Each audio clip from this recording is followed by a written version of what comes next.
Thank you so much for joining us today, Chef. How are you? I'm awesome. Thank you for having me. So you are executive chef at Woodland. Yep, Woodland Golf Club, and Yep. that's in Massachusetts. Yep, right outside of And Boston. You've been there for 7 years. No, I've been there for almost 15 years 15 now. years, Yeah, my bad. Okay, yeah. so you've been there for quite a while. So Yeah. the club has probably changed over that amount of time. Dramatically. Like we're, Yeah. now we have a wait list, and we're really, we opened a winter racket facility, so we're doing some food out of that. Okay. We're doing in season, it's gone like crazy, trying to get a tea time is a challenge now, right? Yeah. And so How many members do you have? So we have just over 700 members, Okay. and we're, we have a wait list for golf that's like high 60s, 70s Okay. on the wait list for golf. So Oh. we still accept social members or whatnot, but that's kind of where Okay.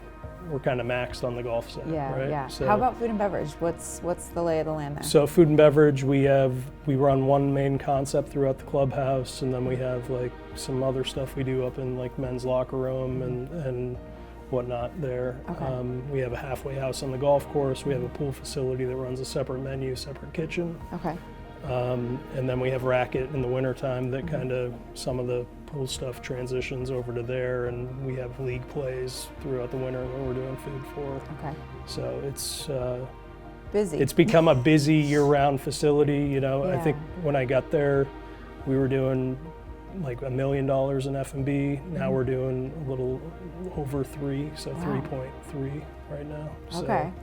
So the operations totally Yeah. changed. We've increased like to-go programming through Okay. like Thanksgiving. That's probably our busiest one day of the year. So we service almost 200 of our members for Thanksgiving. Oh, wow. So, which Okay. is, that's a lot. Yeah. Right? Like, It's a lot of turkeys. It's a lot of turkeys. Like, I think it's like almost 1,000 pounds of mashed potatoes. Oh Like for, I always love it's whenever crazy. chefs like put on their social media like Thanksgiving by the numbers, and Yeah, they're like, yeah. So "A we million did a turkeys." huge thing to the membership this year on that, and it was like, they were like, I got more comments on like, Yes. how do you guys do this? How do you right? make How do 1,000 how do pounds you- of mashed yeah. potatoes? How are you cooking 100 turkeys? Like, what are you doing? Right. So it was pretty. volume pretty fun. food service at its finest. Yeah, and not like a real big volume Right. operation to house it Right. all in, right? So Yeah. it's You get amazing how we get creative. creative and do those, oh, we're taking over the beer cooler today, right? And my beverage manager's like, I don't what want are a you turkey doing in to here. me? Yeah, so just stuff like that. That's amazing. It's- So the club has transitioned a little bit in the past few years. You dipped Yeah. your toe in the clubhouse management sort of side of things. yeah. So we, And you kind of want to move toward that management side long term. yeah, I think long term, Okay. like clubhouse manager, Yeah. AGM, GM role. Right. So that eventually, seems like if just I, started doing more education stuff on that side. Okay.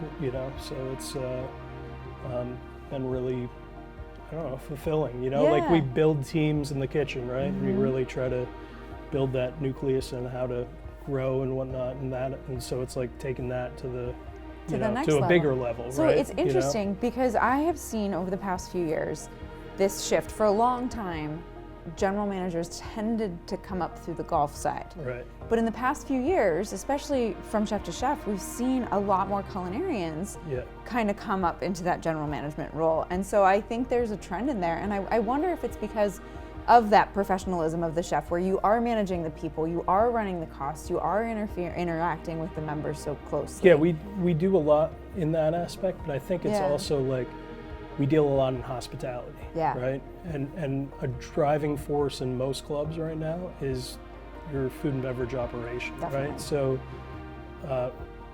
like even in our area, we're seeing more that have that culture move into those Sure. type of roles because they're hospitality driven, right? Yeah. And where, I think golf you are a little bit, but Yeah. you're not doing the nuts and bolts in the Yeah. restaurants and, Right. and stuff. And I think restaurants have come a long way in the expectation clubs, right? Like the Definitely. expectation of a member is they want, they want to spend half the money that they're spending at the restaurant down the street, right?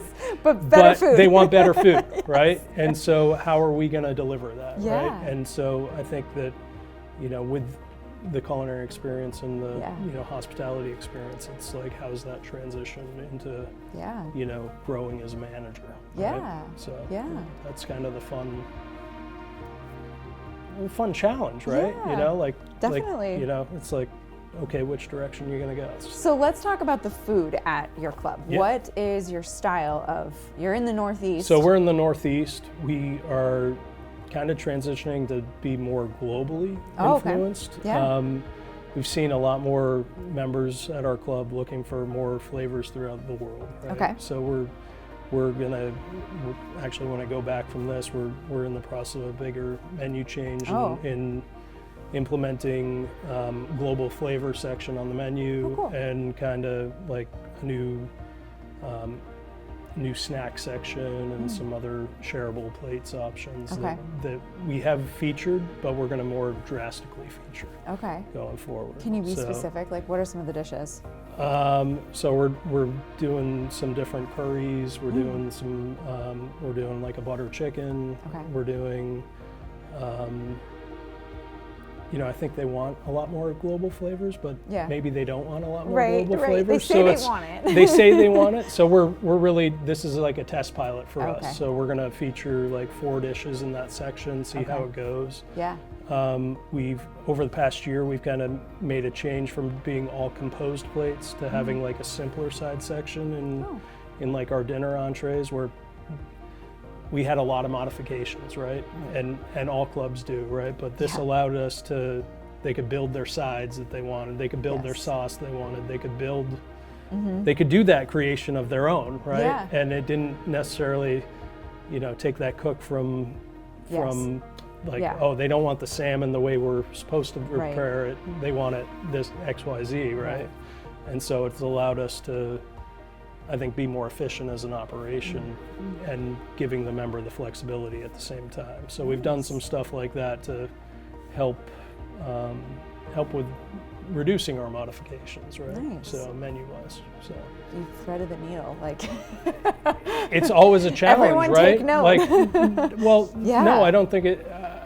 I know what you mean by that, Yeah. but I think it's like, a lot of things like as chef, like I've been at the club for almost 15 years, so Right. it's like knowing that, okay, here's what we really need to listen to, and from a committee levels, and we have a lot of committees, and so it's trying to utilize what they're giving us and filtering what needs to be used, right, to make it more what the overall membership wants, right. Not listening to the loudest voice, but but listening to the multiple voices, Yes, right, that are for saying sure. maybe the same thing, right? So Definitely. sometimes that loudest voice has one opinion, right? Yeah. And then the others have a lesser opinion, but they're pretty much on the same page, Yeah. right? So Yeah. it's a challenge. it is. But it's also the fun part of it, right? It's the fun part of it, right? Yeah, maybe. I don't know. So sometimes it is, right? Yes, Sometimes yes. it is, and Yeah. and I think the challenge is like, getting your sous chefs involved in that and saying, okay, well, here's the direction that we're given. Right. How do we implement this direction, right? Yeah. Because I don't have all the answers, and so listening to that level too, and Yeah. making sure that everybody is kind of doing their part too. Right.